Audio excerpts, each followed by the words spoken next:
Amir, we can't hear you. Yeah, but I'm yet to start. Just a Can't minute. hear you. No, but I just give me some time because there are a lot of noise coming from the people who are joining late. I have to mute all. Yeah, now I can start. Now I think you can all of you hear me. ॐ तव कथामृतं तप्तजीवनं कविभिरीडितं कल्मषापहं श्रवणमङ्गलं श्रीमदाततं भुवि गृह्णन्ति ये भुरिदा जनाः.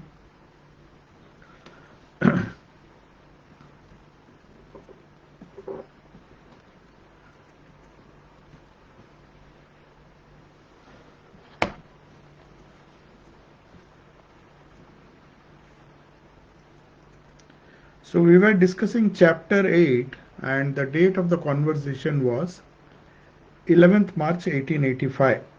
The topic was God vision. It's a subheading which M has given. The conversation is going on for a long time. This 11th March conversation, there are several parts of this conversation. This part has been given a subheading God vision. God reveals himself through the incarnation. Perhaps all of you know that there was Sri Ramakrishna had asked both Girish Ghosh and Swami Vivekananda to talk about the incarnation of God, about God in general.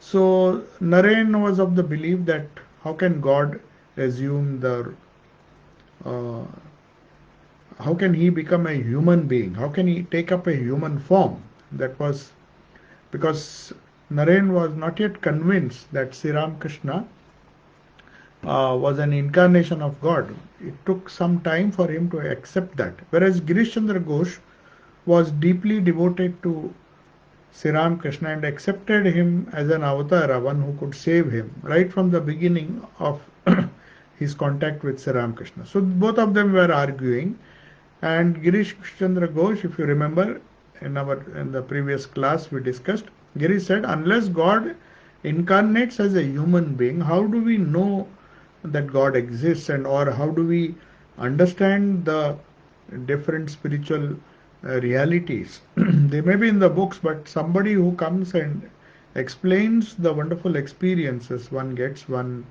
one becomes when one advances spiritually, those things can be understood only if realized souls or incarnations of God in human form can explain it to us.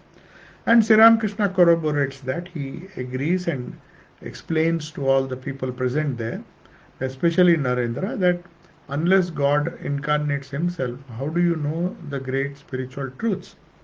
So Sri Ramakrishna is continuing that conversation. Sri Ramakrishna says, addressing to M, I see him before my own eyes. I mean, Sri Ramakrishna is saying, I see God with my own eyes. What more should I reason about? Though he has asked Narendranath and Girish to reason.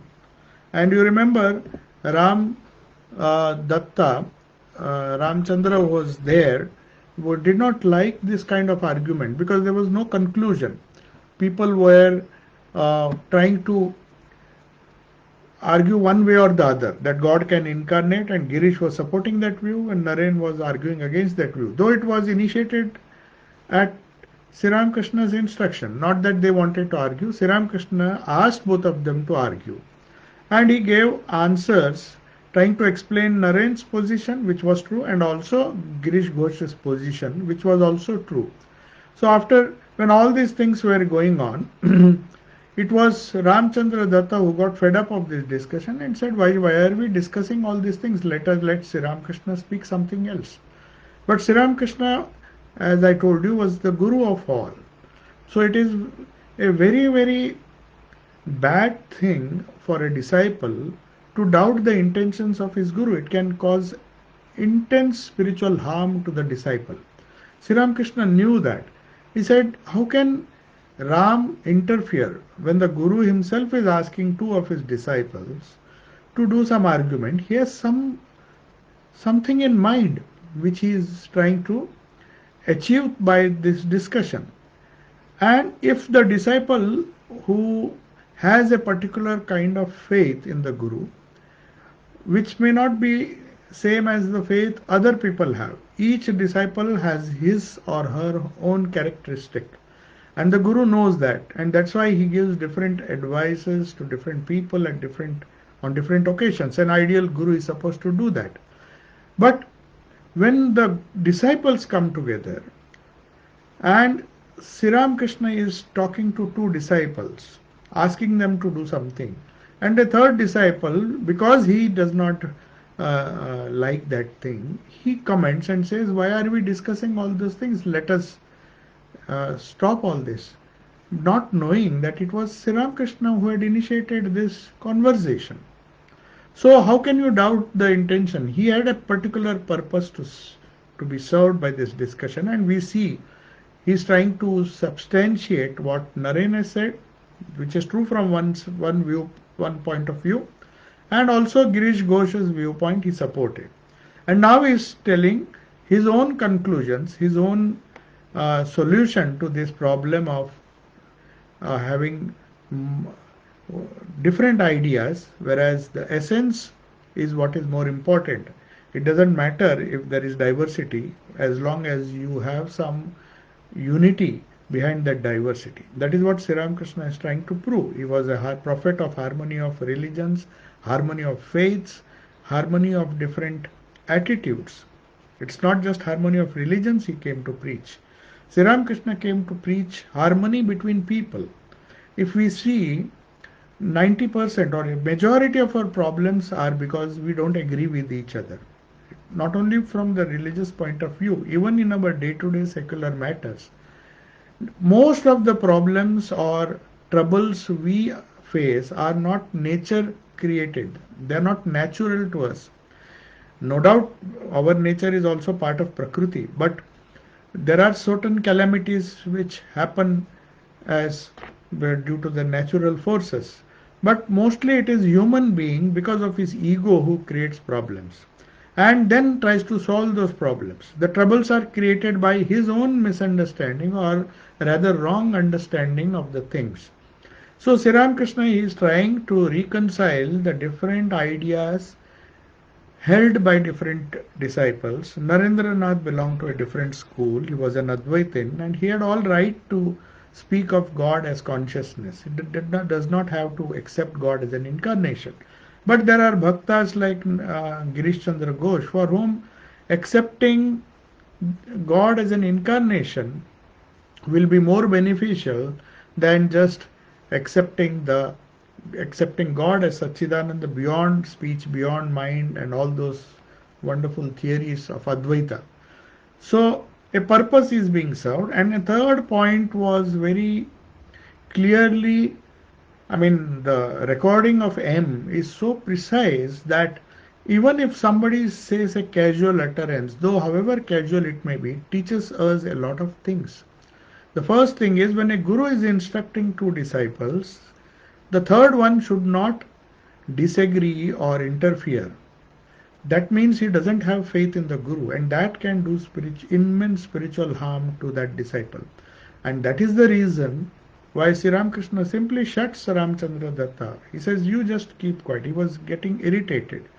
He said, "I am talking to Naren and I know what I am talking." One should have that much faith in the Guru at least. Because all were his disciples and he knew he was speaking to something. So this is the point which was conveyed last time. And now Sri Ramakrishna is trying to reconcile all the different theories. So he is choosing M. Of all the disciples, if you see in this whole conversation, it is M who is the most sensible. He doesn't take any particular view. He has been playing a role of just recording what his Guru is saying. And that is why he was chosen to record the gospel. Because he doesn't use his own mind. Because he knows, the Guru knows everything. My Guru is explaining everything which is crystal clear if you just have patience and listen. And that is what M did. And that is why Gospel of Sri Ramakrishna has become a masterpiece. Because he has hidden himself so well. In the introduction, if you see, Aldous Huxley has written a beautiful introduction to the English translation of the Gospel of Sri Ramakrishna, he says, M is such a wonderful chronicler that he has hidden himself. He doesn't present his ideas. Whatever Sri Ramakrishna says, whatever Sri Ramakrishna is conveying, he is reproducing it verbatim, and he has printed it in the Gospel. He is noting down without any bias. He does not even take part in the conversation. That's why when Sri Ramakrishna wants to tell something which is universal, he does not tell these things to other people, but directs his teaching to M, because he knows M is going to record whatever he says without even arguing. Now we just saw how Naren was arguing one side of reality, and Sri Ramakrishna was very patiently explaining to him that though his view was true, there could be other views. And Girish Ghosh also held on to some fanatic view that God can, unless God comes as an incarnation, as an avatara, how can he explain the realities to us human beings? But Sri Ramakrishna supports both, saying that there are some people who listen to the voice within, and Sri Ramakrishna says God reveals his own truth to Gyanis by being the Antaryami, the innermost soul, or maybe to yogis who do not believe in incarnation of God. But for bhaktas, he can assume a human form. So nothing is impossible for God. Now to convey this idea, he first asked Naren and Girish to argue with each other, so that the people who were present knew that there can be two different views. You can disagree, but again, even if you disagree, your point of view may be different than others' point of view, but both may be true from different standpoints. This is a unique teaching of Sri Ramakrishna. And when Ram was trying to interrupt, because he was of a devoted nature, he wanted to perhaps hear certain things about bhakti. That's what happens when the disciples do not accept their guru verbatim. They think that if whatever suits them, the guru, whatever teachings that suit them, they would like to hear it from the guru. If there is something which is meant for somebody else, they don't have the patience to even listen. And that is what happened in Ramchandra Datta's case. Now you see, he's talking to M and giving a very comprehensive view. And he's saying something which is very important, that religion is based on realization, on experience, not on theories, however good they may be.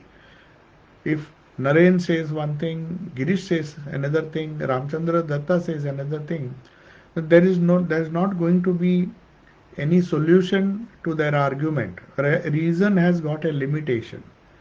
So whenever there is a difference in opinion, then it is experience, the person who has experience of the reality, his words carry a lot of weight. That is what Sri Ramakrishna is now telling them. You have argued, it is fine. That served one purpose. Each one had his own faith, and one should stick to one's faith. But I see him before my own eyes. I see God before my own eyes. And what more should I reason about? I see him as the Antaryami. I see him as a avatara. I see him in so many different ways. So if you actually experience God in these different ways, then there is no clash, no confusion, or no difference of opinion. I am seeing that God himself has become everything. Now he does not only speak to God or the Divine Mother. He had a vision of Mother Kali used to speak. But in another state of mind, he could see that the Mother has become everything. And he cannot see this world as something which is apart from the Mother. So that is also a second way of looking at reality. So he says, I am seeing that God himself has become everything, and he has himself become the living beings and the world. The world that you see may be a world to you, it may be gross to you, but he had transcended the limitations of the gross, subtle and the causal levels, and he says, now I see him as pervading everything. I see him, he has himself become everything. He had so many visions. If you see the gospel, there are so many places where he will see, he will be explaining the different visions he had, how he saw God everywhere, how he saw God in Prakriti, in nature, how he saw God in the heart of everybody, how he saw God even in the grass. He could feel it. When somebody was trampling upon the grass, he went to a state of mind where he could feel that he could not bear the trampling of a simple lawn by somebody ruthlessly, because he had, at that stage, he was feeling his oneness with the entire universe, including the plants and the animals. So he could not bear. So also you could see Holy Mother's life. There is an incident when somebody, some brahmachari, was beating the cat because it was causing some mischief. So when the cat was being beaten, the mother was in a very high state of mind. She said, "I felt as if you are beating me. I am in that cat. I am also in that cat." So there comes a stage of sadhana, a stage in sadhana, or a state of mind where you feel that God is all pervading. That's what Sri Ramakrishna is saying. I see that he himself has become all the living beings and the world.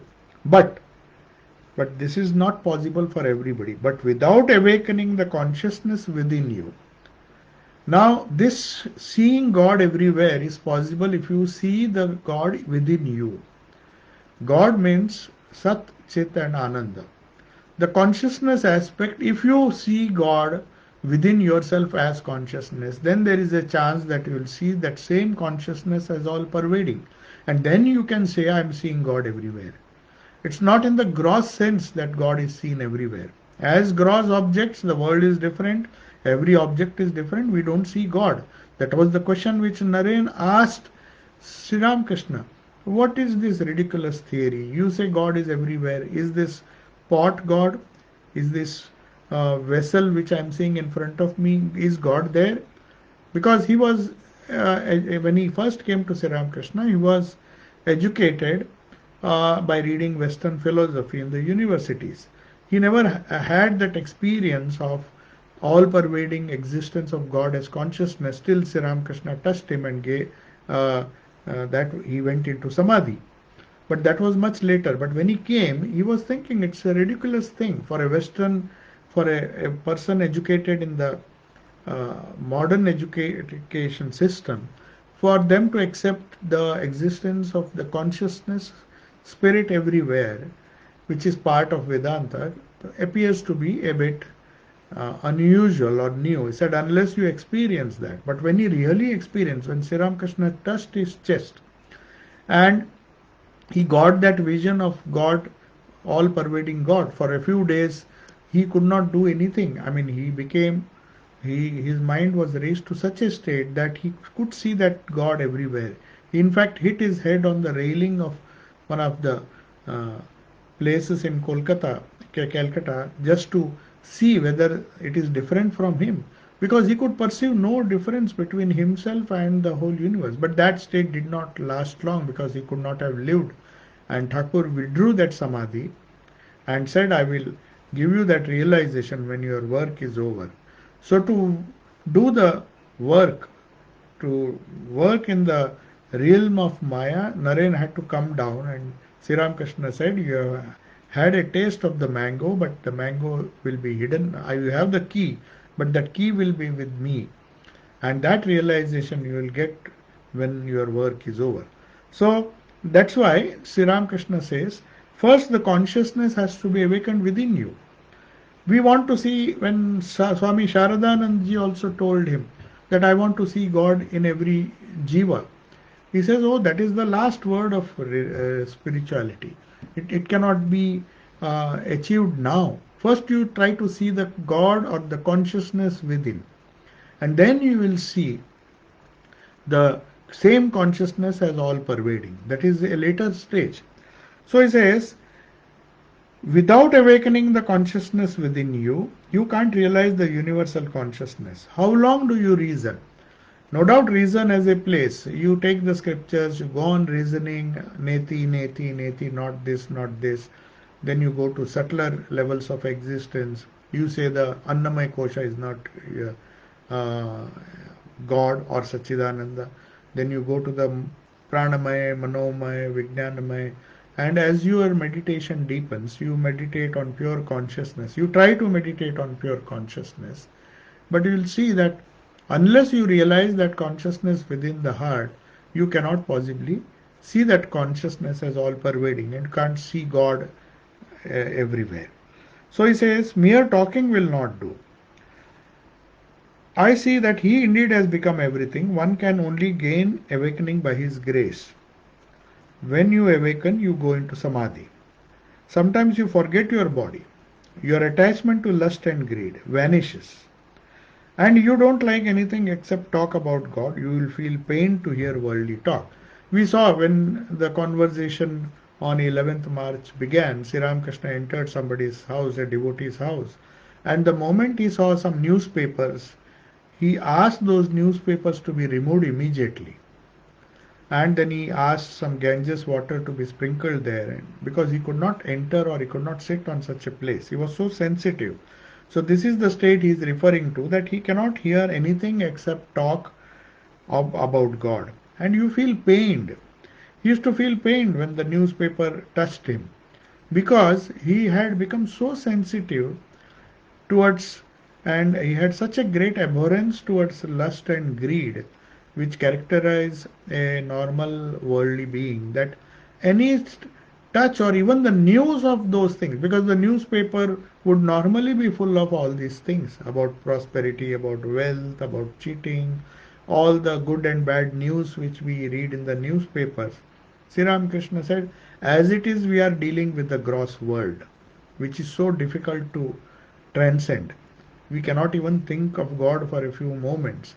And we add so many other things, gross worldly things, like the newspaper, and put all that trash into our brain. Bertrand Russell also once said that I don't want to make my mind a garbage bin of other thoughts, of other gross thoughts. I have enough in my hand to deal with. I have enough at hand to deal with the worldly problems, and I don't want to add the problems and the worldly things from outside and make my mind a garbage bin where all the dirt and garbage of the world outside, as it were, as it is, I have so many problems to deal with, my own health, my own mind, and all the worldly things which I have to deal with. There are certain things which uh, a worldly person cannot avoid. He has to deal with his own problems.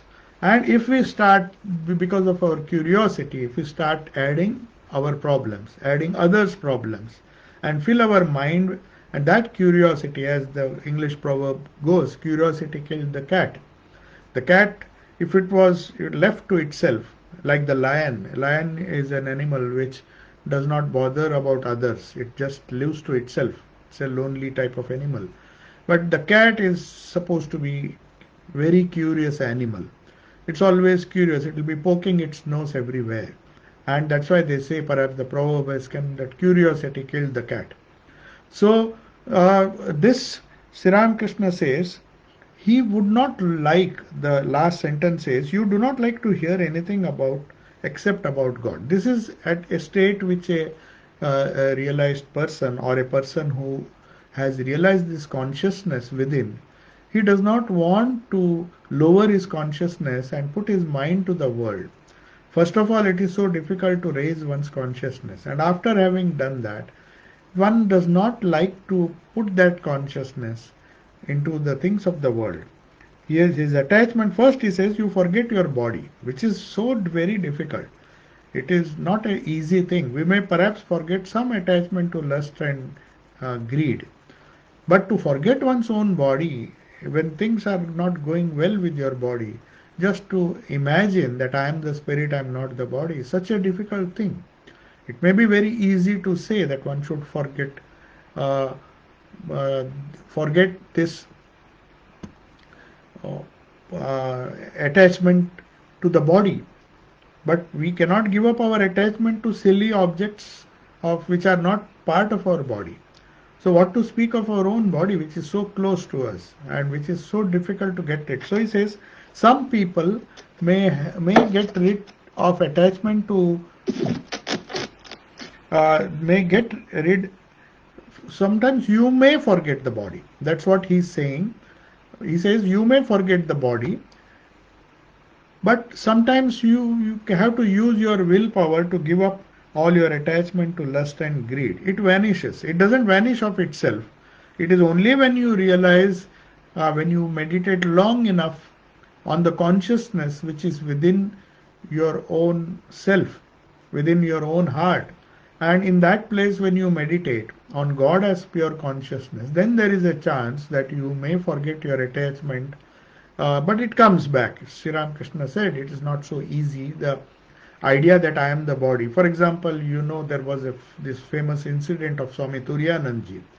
When he was having some carbuncles and boils on his body, the surgeon said we need to excise it, remove it. So he said normally we'll give you an anesthesia. So Turiyanandji did not like that idea that I should be unconscious. He said no, want to be fully conscious. I don't want to forget uh, God for any moment of life. I'm doing my japa, I'm doing my remembering God, and I don't want you to put me artificially, make me unconscious. I can bear the pain, but I will be conscious. So he asked the surgeon to tell him when he is going to start his surgery to remove that carbuncle, which is a very painful operation. And he said, now I will withdraw my mind from my body and then I will not feel the pain. So this is what yogis can do. This is what people who have realized themselves as the spirit can do. Sometimes they can use their willpower to forget their body. And when the operation was over, when they removed and when the wound was dressed, then he brought his mind back to the body. And maybe there was some pain, but still he had that capacity in him to forget the body. That is what Sri Ramakrishna is saying. When you awaken your consciousness within, when you become one with the consciousness, you sometimes forget your body, as Swami Turiyanandji did.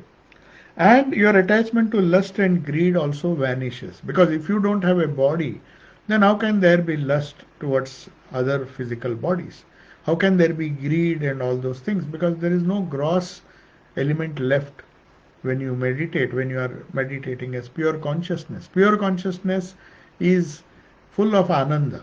It is not just sat, it is sat, chit and ananda. It's existence, pure consciousness, which is of the nature of ananda or bliss. So it does not require any worldly object to give it bliss. Why do we go after lust and gold? Because we think it gives us bliss. And maybe it gives us bliss in a gross way. That's why we go after that. A person is very happy if he has a lot of money, if his greed is fulfilled and he earns a lot of money, he may be happy. So also with lust and other desires, if they are fulfilled, person may think he is happy, but then again he goes into a state of sorrow. That happiness is not eternal, whereas bliss, which comes by virtue of identification with the consciousness, is more lasting, and not only more lasting, it is everlasting. So that's why Sri Ramakrishna says, such a person who has seen the vision of consciousness, seen the spirit within the heart, he or she would not like to put that mind, that conscious mind, to lower things. Like he would not like to hear anything except God. Now that is a very high state. We cannot possibly stay in that. So now and then our mind has to, most of the time our mind is attached to the world. But now and then at least one has to make an attempt to awaken this consciousness within. That's what Sri Ramakrishna is saying. And he says, a revelation is now telling Narendra, instruction to Narendra, that what this Brahman is nothing but my mother Kali. So he just wants to convince Narendra that what you say is Brahman is the same as my divine mother Kali. So he is now addressing Narendra and says, when the consciousness within is awakened, which Narendra was referring to when he was arguing with Girish Chandra Ghosh, he said God can be realized within the heart and he is the inspirer of all consciousness. He doesn't have to take an incarnation. That was Naren's view as a Gyani. And Gyanis don't believe. They say we don't need to accept a human avatar to tell us all these things. We can realize this consciousness within, bodhe bodh, as Sri Ramakrishna said. Real consciousness can be realized as consciousness within.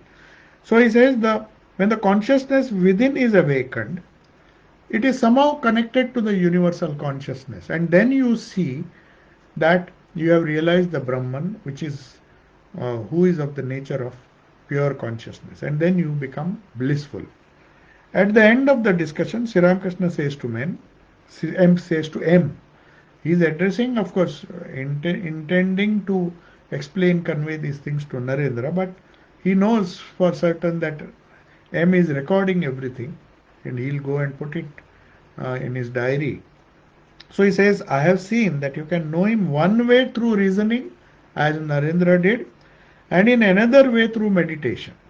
Meditation may be on a form, God with form. You may see him in a vision as your Ishta, or you may see him as pure light, depending on how you meditate.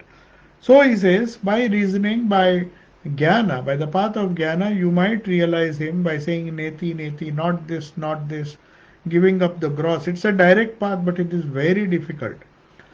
Acharya Shankara used to say you have to deny the existence of the worldly things. You have to deny the world. That's why they insist on sannyasa, going away from the world, because a jnani cannot take the risk of living in the world, because the more things, more gross things he is surrounded with, the more difficult it becomes for him to realize himself, his true nature as pure consciousness. So that's the reason why people retreated into the forest. All these Aranyakas and the Upanishads were written by rishis who at least went away from the worldly things, the worldly atmosphere, and somehow managed to focus their mind for long hours on this consciousness and realize the consciousness. So he says, you can realize him through in one way through reasoning. That is also possible. You don't have to always believe in God, but you can realize him in another way, that same consciousness as your Ishta, a living being, a living avatara or a living incarnation or a living deity deep within your heart who has a particular form, but he is not like other human beings. His nature is of pure consciousness, Satchidananda. But the Bhakta would like to see that consciousness in the form of his Ishta. So you can see him in another way. Again, when God reveals himself by showing how he plays as man, it is another different experience. Now, some people are lucky to encounter incarnation in flesh and blood when Sri Ramakrishna was alive. So he says he has that capacity again, first to reveal himself as pure consciousness to a Jnani, to reveal himself as a deity or a Ishta in the heart or any other center where one meditates. In meditation, he can realize God in a different way. But in a third way, he can also come as a human being. And if one is lucky enough, he can recognize that human being as an avatara and worship him. That is also possible. In Tulsi Ramayana, the incident is mentioned. He says that Hanuman and Sri Rama came in the guise of human beings again. They could materialize themselves, come as human beings. And Tulsidas met these manifestations as human beings many times. Not Rama as he was in Ramayana or Krishna. He came as Rama in a disguise and taking a human form, and even gave a hint that he is divine. But Tulsidas somehow did not recognize. But when he goes away, he says, oh, God came in a human form. We see Swami Brahmananda also seeing visions. When the Ramnam was sung in some of the temples, he saw a monkey come from nowhere and sitting and deeply absorbed in meditation. But he could see the vision of Hanuman in that monkey. So sometimes God can come and manifest himself in human beings, but that is a totally different experience. So everybody may not have that experience. So the bhaktas might see him in manifest in human form. He has appeared to so many saints. Even when Saul saw Jesus Christ as a bright light, Saul was converted into Paul. It was such a wonderful vision of Christ. We call it resurrection. But when Saul became Paul, Saul the tax collector, a wicked person, he becomes changed, transformed overnight by the vision of Jesus when he was riding a horse. So it is possible for incarnations, for all these God avatars to manifest themselves whenever necessary for the benefit of devotees in this human form. So he says, you can, again he says, when God reveals himself by showing how he plays as man, it is yet a different experience. When he reveals what God incarnation is, like he has done to Girish Chandra Ghosh, you don't have to reason anymore. Now, Girish Ghosh did not like reason because he had so much faith that he told Narendra, he is God and he has come to save me. I believe in it. My faith is 100% or even 125%. So I don't need proof from anybody. I know he has saved me. He can save anybody. That is the intense faith which Girish had in the incarnation of Sri Ramakrishna. So he says, you don't have to reason and nobody has to try to make you understand. Nobody tried to convince Girish of the divinity of Sri Ramakrishna. When Sri Ramakrishna told him and took all his responsibility, the power of attorney which Girish gave to him, Girish became so convinced that I have to do nothing. Everything will be done by my God, my Lord. Sri Ramakrishna has come as incarnation. In fact, Josephine MacLeod, who was Swami Vivekananda's disciple, Western disciple, she was very much devoted to Swamiji, and not devoted as a disciple but more as a friend. And she makes a very significant statement which is true for her. Definitely it was true for her. For her, the belief was Swami Vivekananda, because she says, when I first heard him, what I heard was truth. When she first heard him, she did not even accept him as a guru. But later on, she definitely accepted him not only as a guru, but also as her friend. So she used to say, when I heard the first word, it convinced me. She had so much faith, like Girish Ghosh had in the incarnation, that she believed that here is a prophet, a Christ-like person who has come to save me. And she went to the extent of said, you people can say whatever you want, that Swami Vivekananda came for the good of the nation or to spread Sri Ramakrishna's message. That may be his mission, no doubt. But he says, for me, he came to give me freedom. He said, she firmly believed that it was to give freedom to her, the mukti or the nirvana to her, whatever she believed in. She was a free woman, she was single, she did not care. She was a very, very free type of person who could not be bound by the world. She lived she lived up to the age of 90. She, I think, passed away at a very ripe old age. And she had absolute faith in the master to the extent that she said, if Swamiji has come to this earth to give me freedom, that is what I believe. So how can one argue with such a person? There's no need to argue. They feel that this person is going, this guru or friend or whatever it is going to give me freedom. Arjuna also believed that. Arjuna believed, accepted Sri Krishna as his Sakha, as his friend. But he was not only his friend, he was his friend, philosopher and guide. Even though he showed the Vishwarupa Darshana, he showed his real form, he believed that here is my friend who can save me from this misery of the world, who can take me beyond this world to everlasting peace and bliss. So when incarnations come as human beings, Sri Ramakrishna says, when he reveals what God incarnation is, a few lucky ones who accept him as an incarnation, you don't have to reason anymore. Reasoning is for a lower category of people, or maybe people who want to make religion difficult. They will go about reasoning. There's nothing wrong in that. So Sri Ramakrishna seems to be saying that a few lucky ones will accept God as an incarnation. and that makes their path more easy. He says nobody has to try to make you understand. You don't have to go read the books, shastras and all. You just have faith, and you that faith gives you knowledge. Sri Ramakrishna says, do you know what it is like? He is giving a beautiful example now. Kids, a Gyani has to continuously deny this world, do a lot of thinking, meditation, Shravana, Manana, Nididhyasana. Shravana means listening to the scriptures, Manana means deeply analyzing and thinking and evaluating or maybe analyzing those things, and then finally meditating on the truth, whatever you read. So it's a long process, a very difficult process, and all the time you have to think that you are not the body, you are not the mind. You have to give up all the attachment of the world, physically as well as mentally. So that's why they say the path of jnana is very difficult in this Kali Yuga. Because if you can't renounce this world, if you cannot get rid of the attachment to the world, then it becomes a very difficult path.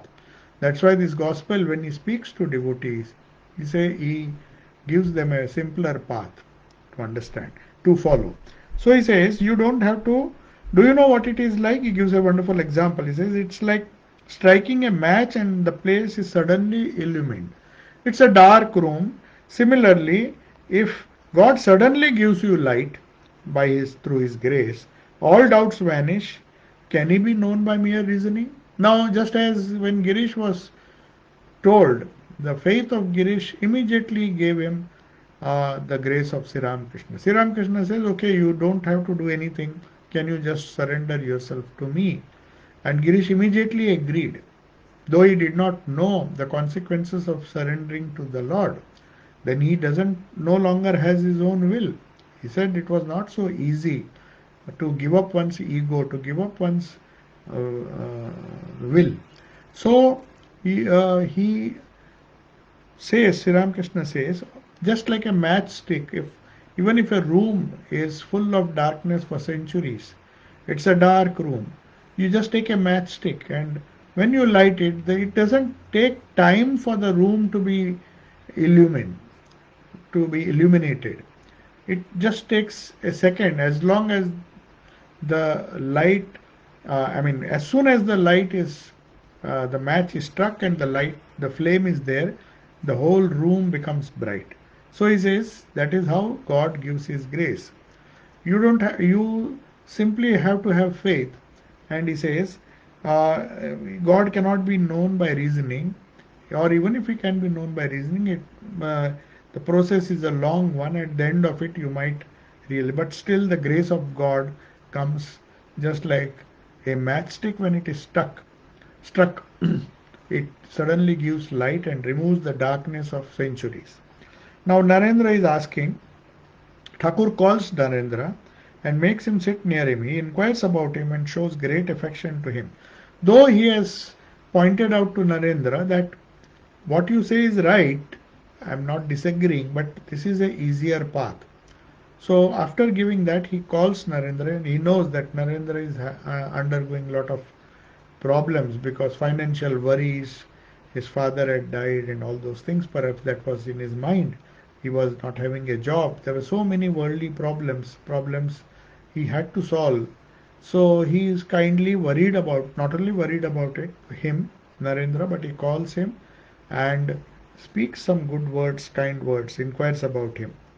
That is the uniqueness of Sri Ramakrishna. Though he could keep his mind on a very high plane, but when he came down to the plane of normal human consciousness, he inquired about the welfare, the minute details of about the welfare of the devotees, whoever it was. And Naren, he is very concerned about Naren. Naren is telling Sri Ramakrishna.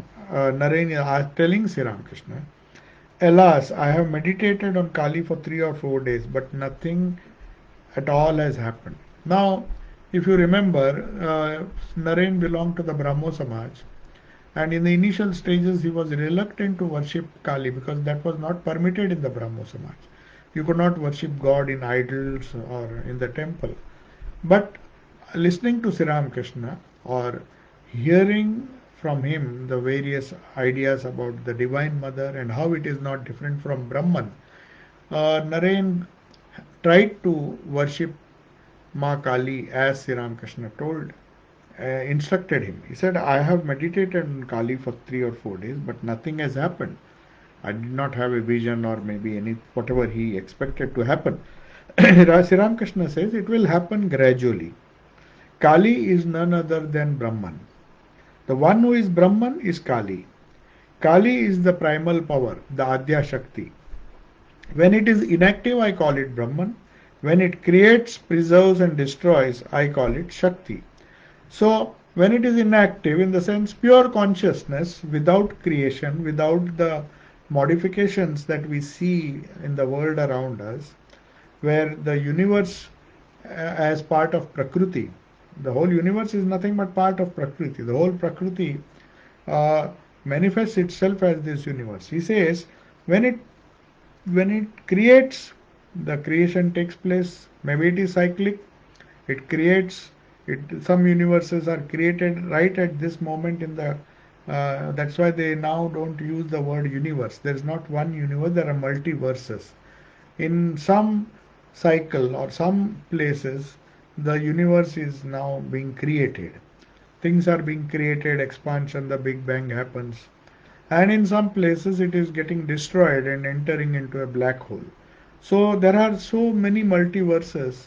Now that is the new theory. Of course, that is an incomplete theory, but that is what Sri Ramakrishna means, that when it creates, preserves and destroys or dissolves, dissolves is a better word. It's not just destruction of matter.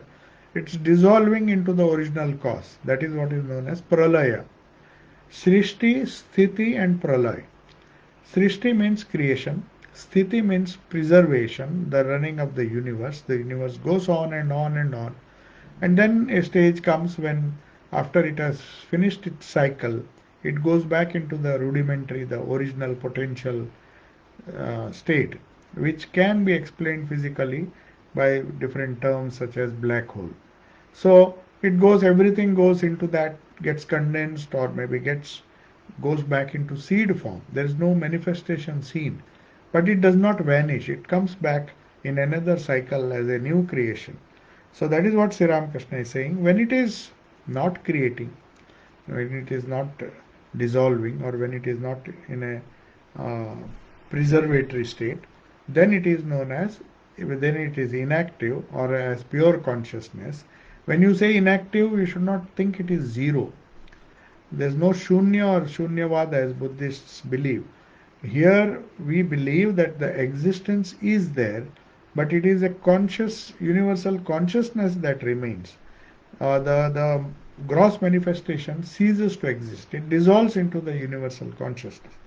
So he says Brahman and Kali are one and the same. They are like fire and its burning power. If one thinks of the fire, if you even imagine in your mind the fire, you will have to imagine its burning power. What does a fire do? It burns. What does a milk do? It is white. It can be drunk.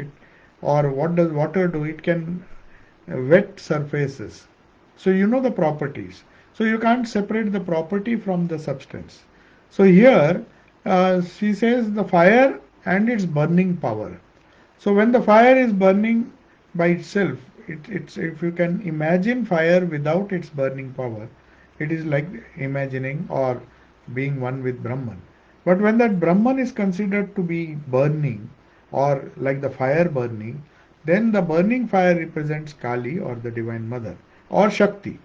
So when one thinks of the burning power, thinks of the fire, its burning power immediately comes to the mind. When one accepts Kali, one has to accept Brahman. Similarly, by accepting Brahman, one has to accept Kali. So this is what he is telling Narendra, don't be one-sided. What you say Brahman is consciousness is true. But at the same time, it is also true that when Brahman manifests, becomes active, he can take the form of Shakti or Kali or the Divine Mother. Brahman and Shakti are one and the same. I call Brahman Shakti, and the same being I call Kali. It is dark and Girish must leave. He says to Haripada, brother, please call a cab. I have to go to the theatre. Sri Ramakrishna laughing. Look here, see that you bring one. I mean, he's just telling that please bring a cab for Girish because he was busy. That was theater was his main, the star theater which he had created for enacting wonderful dramas. In fact, when he came in contact with Sri Ramakrishna, he thought he should stop all these activities. But Sri Ramakrishna said, no, no, you create some nice religious and spiritual films or dramas, and it will be very useful to convey some wonderful spiritual ideas through the. So he continued making dramas, plays, which were based on great spiritual personalities. And his later dramas or later plays were all based on some great spiritual truth. That's what Sri Ramakrishna wanted him to do. So Girish Haripada is laughing because he was asked to bring that carriage. I'm going to bring it. Why shouldn't I? He said, I'm not. I'm definitely, if he wants to go, it is his prerogative. I'll just bring the carriage. God realization and work. Now the conversation is still continuing. Girish is sitting there, he's asking Sri Ramakrishna.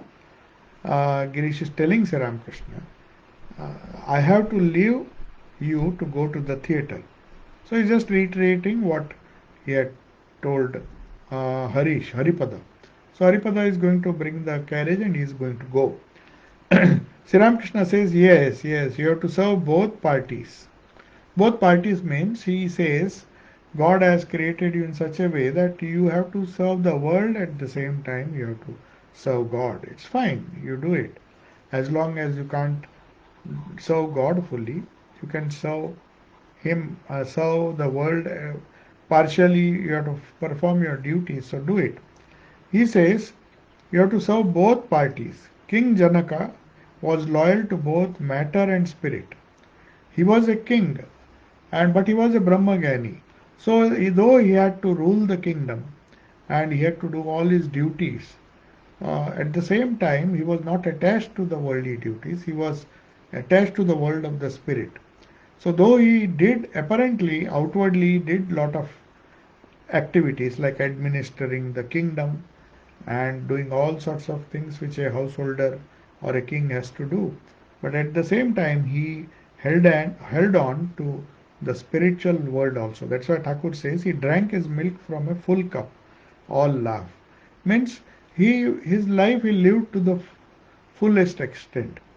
If he had given up the world and then concentrated on spirituality alone, then though it was much more easy for him, but still it would not have been a complete picture. So he had to pass through that stage and or continue working because he had no attachment to the world. So whatever work he did, whatever administration he did, whatever, however good or bad he ruled his kingdom, he was not attached to it.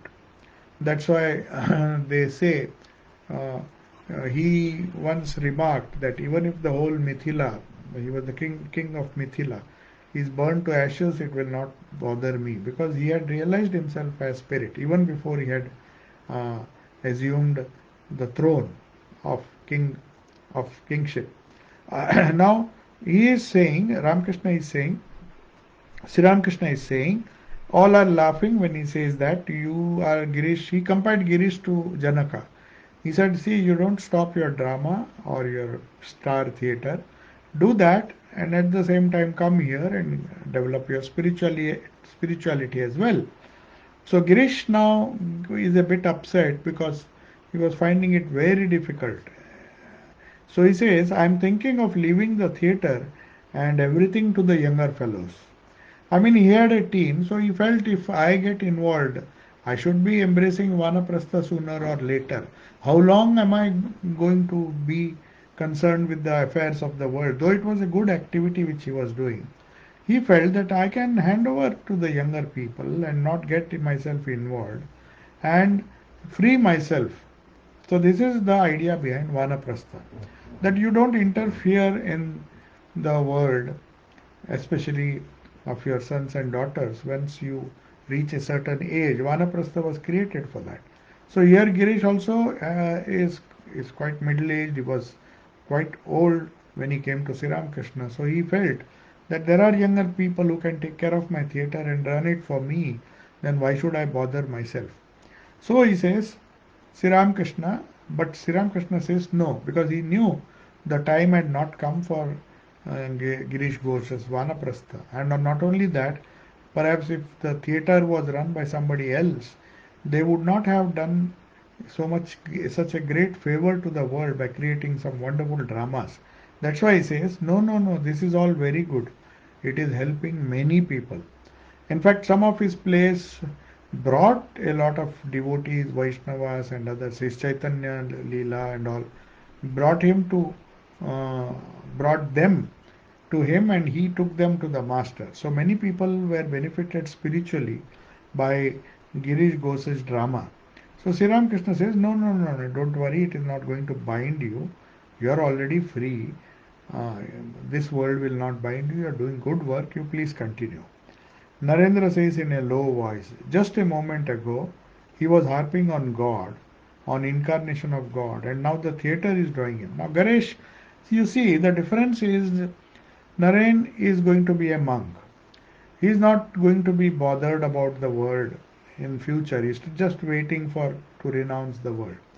So, but Girish is a householder, and just now they had an argument. So he's making a little fun. He says, "Oh, you just now you said you believe only in God. You think of nothing but God, and now the theatre you're bothered about your work."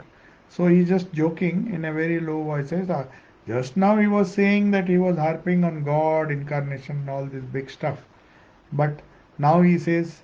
The theatre is drawing him. So there is a difference between Naren's approach to spirituality and Girish's approach to spirituality. That is bound to be there, and Sri Ramakrishna recognizes the difference between the two, and is guiding them properly. Now the next chapter is Samadhi. Uh, so yeah, we have just we started late. We are running out of time. So if there are a few questions, I think we can. Yeah, I'm sorry we had to be late because of the signal. So if there are a few quick questions, I can just take them, and then we'll conclude.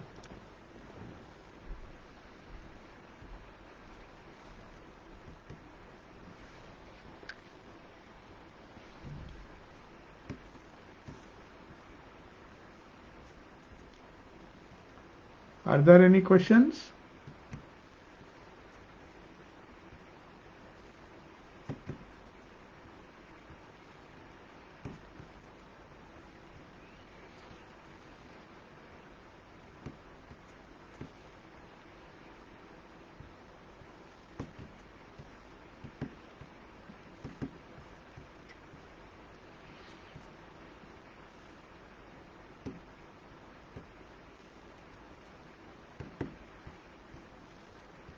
Hello.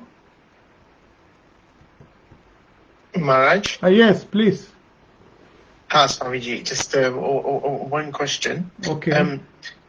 They have this concept of like, is it Nirvikalpa and Savikalpa Samadhi? We'll discuss that in the Raj Yoga. Yeah, there is a Nirvikalpa Samadhi, Savikalpa Samadhi. There are different types of Samadhi in yoga, in the philosophy of yoga, Savitarka, Nirvitarka. It's a very big subject, and maybe when we discuss Raj Yoga, we'll be coming to the chapter Samadhi soon. So I think we'll discuss it at that time. But here, when you see God everywhere, or the same consciousness, it can be only Nirvikalpa Samadhi. But when you come down, there are so many things in the Gospel where he has explained what these different Samadhis are like.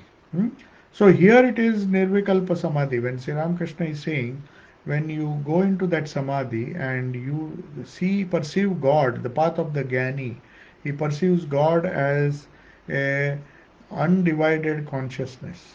That is what he is trying to express. Okay? Okay, thank you, Hari Om. Okay, Thank you Hari very Om. much.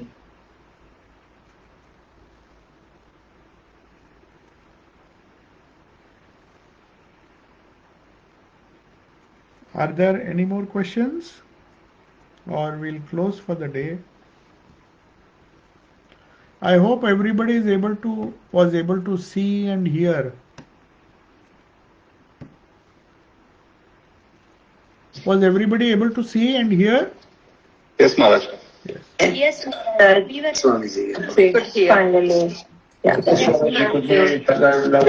Okay. If there is some question, can you quickly ask? Yeah, I've got a question, Swami. Yes. Ravi Lingam. Yes. When you say can see God everywhere, do you mean like perceive God, experience God? Is that what you mean? No, Sri Ramakrishna has explained. You experience Him as consciousness. You experience God as consciousness. 1 minute. There's some noise coming. Just give me a minute.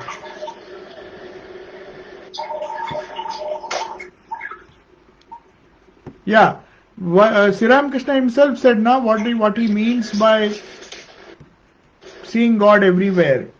If you see God as consciousness within, you will see Him as consciousness, the all-pervading consciousness everywhere. That what is meant by seeing God everywhere. You don't see Him as in the gross form like that. You don't. Though you may be perceiving in the gross form, but you see, as Sri Ramakrishna used to say, that I saw this whole world as so many pillows with the common cotton passing through all of them. It is stuffed with the same stuff. The same cotton is there everywhere, but the pillow shapes are different. So these are the different ways in which he could perceive and try to explain it. It is very difficult to explain the experiences, one has to feel it. Okay? That is how he has described about seeing God everywhere. That's why I said that it's not a matter for reasoning, or we cannot even discuss about it. Only when you see the consciousness within, when you awaken the consciousness within, there is a possibility that you will see that consciousness in other human beings. And that is what is the meaning of seeing God everywhere. Okay?